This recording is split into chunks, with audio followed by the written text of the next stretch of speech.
gave you the mindset surrounding people who would be talking about them. Yeah. They broaden their phylacteries and enlarging the borders of their garments. Yeah. And if you really want to keep the law, wear the garment down to the foot. Yeah. Yeah. It's a long robe.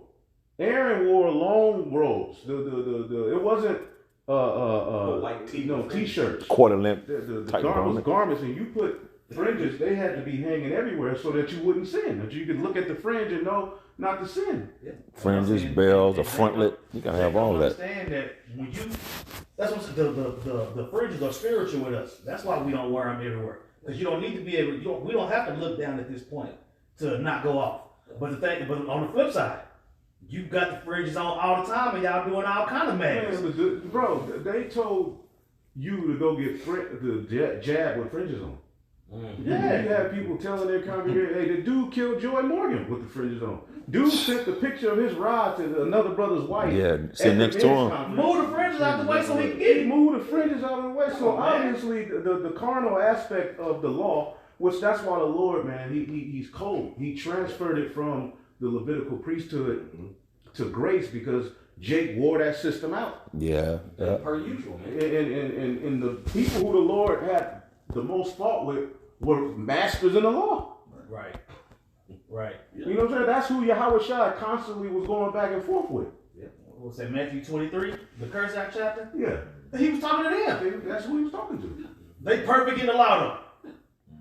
Yeah. Why would he have to go that hard if y'all perfect in the law? Well, he said your righteousness is going to have to exceed the righteousness of the scribes and Pharisees. That taps into the faith of Abraham. Mm-hmm. That's right. Because again, the promise that we are fighting for, all right, starts with Abraham. You know what I'm saying? That's how all of the sons of Adam through Seth, through Noah are gonna, Shem are gonna get the promise. Yeah, right. All of those righteous men, if it wasn't for Abraham, the Lord establishing Abraham, we just be roaming just around. Wandering around. Yeah. Yep. So the Lord used Abraham to reestablish that relationship with that, giving that priesthood, the understanding of the sacrifice, the name of the Lord. He brought it all back through Abraham. Because his father was worshiping other gods. Galatians 3, 13 and 14. He says, Mashiach has redeemed us from the curse of the law, right, being made a curse for us. Now, what does it mean he's redeemed us from the curse of the law? All right, under the first covenant, the law, there came a penalty of a curse if you break it. Okay, and Israel agreed to the covenant, not only in the book of Exodus, but also again as the covenant was reintroduced after that 40-year period in the wilderness. All right, where the Deuteronomy was reintroduced. That's what the Deuteronomy means. The covenant was reintroduced to that new generation, and Jake said, "We agree." But if Moses said, all right, if you fuck up this time, he gave you them curses. Yeah. Like you ain't gonna look. And that makes sense. You know what I'm saying? Yeah. So now we've been given this covenant. We're under the curse of Adam.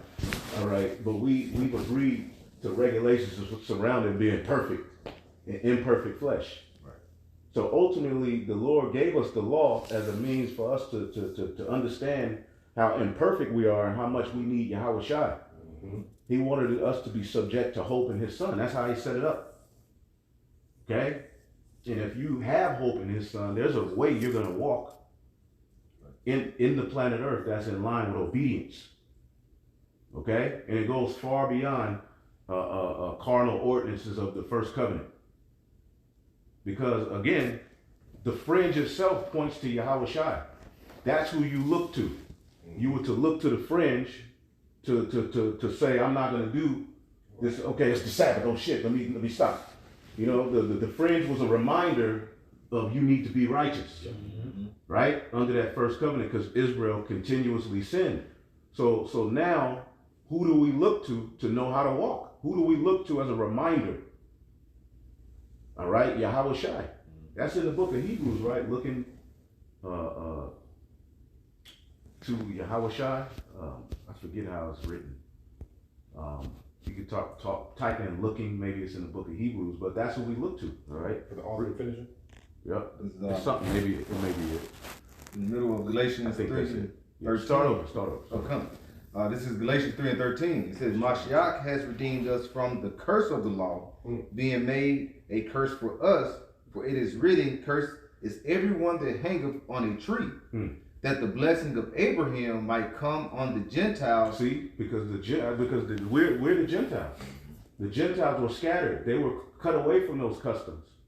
So if the law, all right, if the promise was dictated on the law, that constantly cuts off a whole boat of our people, as we were under a curse where we would be scattered, learning wicked ways, following idols. So according to the law, people who do those things are cut off or put to death.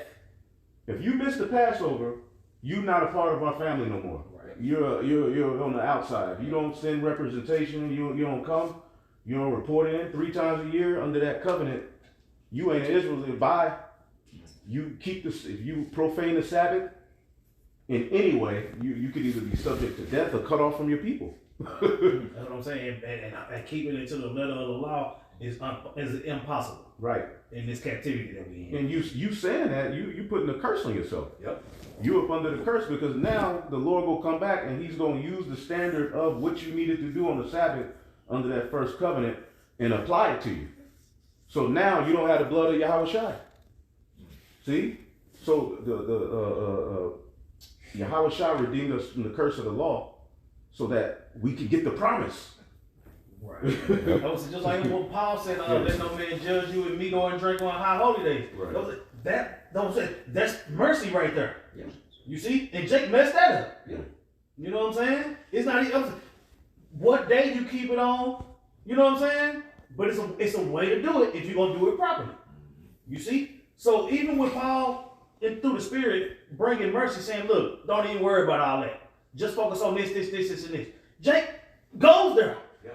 You see? No, it ain't that. It's this. It's on this day. Like, bro, that ain't even important like that. But if you really want to get into it, this is how it's supposed to go. Right? Yep. So you profaning the Sabbath while you talk about how you keeping it holy. Right. The new moon is, not the full moon. Okay? Yeah, it's like I said, bro. Sit in the crib in your dwelling in the dark. You know what I'm saying? Turn off your phone. Don't open that ice box. Don't hit that light switch. Don't drive your car. And do that for 24 hours, bro. I mean, maybe they do though. Yeah, that's what I'm saying. And if they do, that's if you're great. able to do that, all right, cool for you. But you can't condemn somebody who can't because again, you X out a big bulk of Israelites from the Yeah, promise. the Gentile. Yeah, exactly. You cursed. Basically, you saying that they're perpetually under the curse. Yeah. Because they didn't keep the Sabbath technically according to the first covenant. Under that covenant, you cut off from your people. That's all. Jake picked up a stick and got stoned. Yeah. So they took that was very serious. Yeah. For real, yeah.